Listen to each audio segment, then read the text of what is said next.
ಏನು ಕಾಂಗ್ರೆಸ್ ವಿಚಾರ ಬಿಜೆಪಿ ಮುಗಿತೀಗ ಮುಂದಿನ ಸಿಎಂ ಅಭ್ಯರ್ಥಿಯನ್ನು ಯಾರು ಆಯ್ಕೆ ಮಾಡ್ತಾರೆ ಇದು ಕಾಂಗ್ರೆಸ್ ಅಲ್ಲಿ ಚರ್ಚೆ ಆಗ್ತೈತೆ ಕೆಲವರ ಹೇಳಿಕೆಯಿಂದಾಗಿ.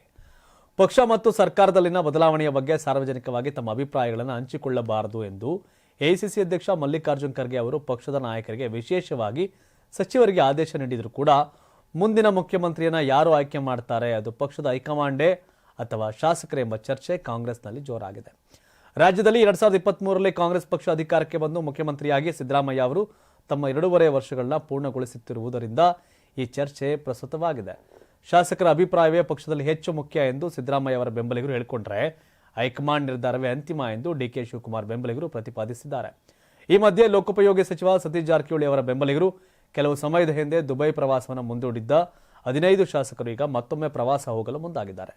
ಕೆಪಿಸಿಸಿ ಅಧ್ಯಕ್ಷ ಸ್ಥಾನಕ್ಕೆ ಸತೀಶ್ ಜಾರಕಿಹೊಳಿ ಅವರನ್ನು ಪರಿಗಣಿಸುವಂತೆ ಹೈಕಮಾಂಡ್ಗೆ ಸಂದೇಶ ಕಳುಹಿಸುವ ತಂತ್ರ ಇದಾಗಿರಬಹುದು ಎಂದು ಮೂಲಗಳು ತಿಳಿಸಿವೆ.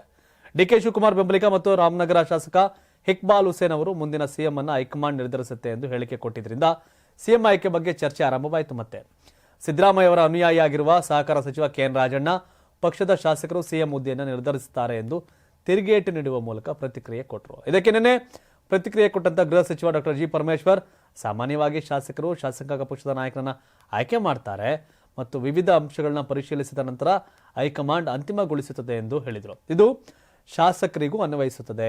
ಶೀಘ್ರದಲ್ಲೇ ಹೈಕಮಾಂಡ್ ನಿರ್ಧಾರ ತೆಗೆದುಕೊಳ್ಳುವ ಸಾಧ್ಯತೆ ಇದೆ ಅಂತ ಪಕ್ಷದ ನಾಯಕರು ಶಾಸಕರು ಹೇಳಿಕೆಗಳನ್ನ ನೀಡಬಾರದು ಎಂಬ ಪಕ್ಷದ ಹೈಕಮಾಂಡ್ ಸೂಚನೆಯು ಸಚಿವರು ಮತ್ತು ಶಾಸಕರಿಬ್ಬರಿಗೂ ಅನ್ವಯಿಸುತ್ತದೆ.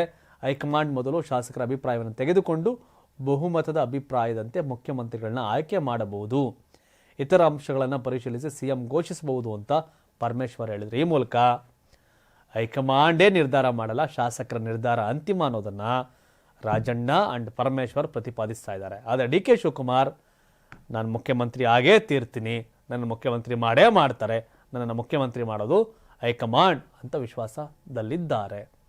ಯಾಕೆಂದ್ರೆ ಕಳೆದ ವಿಧಾನಸಭೆ ಚುನಾವಣೆಯಲ್ಲಿ ಕಾಂಗ್ರೆಸ್ 135 ಸ್ಥಾನ ಬರಲಿಕ್ಕೆ ಕಾರಣ ಸಿದ್ದರಾಮಯ್ಯ ಮತ್ತು ಡಿ ಕೆ ಶಿವಕುಮಾರ್. ಇನ್ಯಾರು ಟವಲ್ ಹಾಕ್ಲಿಕ್ಕೆ ಈ ಟರ್ಮಲ್ಲಿ ಯಾವುದೇ ರೀತಿಯ ಮಾರಲ್ ರೈಟ್ಸ್ ಇಲ್ಲ ಅಂತ ಹೇಳ್ಬೋದು. ಯಾಕೆಂದರೆ ಕೆಪಿಸಿಸಿ ಅಧ್ಯಕ್ಷ ಆಗಿದ್ದು ಡಿ ಕೆ ಶಿವಕುಮಾರ್, ಸಂಘಟನೆ ಮಾಡಿದ್ದು ಡಿ ಕೆ ಶಿವಕುಮಾರ್, ಕೆಪಿಸಿಸಿ ಅಧ್ಯಕ್ಷನೂ ಕೂಡ ಬರೀ ಸಿದ್ದರಾಮಯ್ಯ ಅಷ್ಟಲ್ಲ, ಅಧ್ಯಕ್ಷನೂ ಕೂಡ ಸಂಘಟನೆ ಮಾಡಿ ಸೀಟ್ ಗೆಲ್ಲಿಸ್ಬೋದು ಅಂತ ಪ್ರೂವ್ ಮಾಡಿದ್ದು ಡಿ ಕೆ ಶಿವಕುಮಾರ್. ಹಾಗಾಗಿ ಡಿ ಕೆ ಶಿವಕುಮಾರ್ ಕ್ಲೈಮ್ ಮಾಡೋದ್ರಲ್ಲಿ, ಕೇಳೋದ್ರಲ್ಲಿ, ಡಿಮ್ಯಾಂಡ್ ಮಾಡೋದ್ರಲ್ಲಿ ತಪ್ಪಿಲ್ಲ ಕಾಂಗ್ರೆಸ್ಸಲ್ಲಿ. D K Shivakumar party man, ಪಕ್ಷ ಹೇಳ್ದಂಗೆ ಪಕ್ಷ ಲೈನ್ ಕ್ರಾಸ್ ಮಾಡಲ್ಲ ಅಂತಿದ್ದಾರೆ.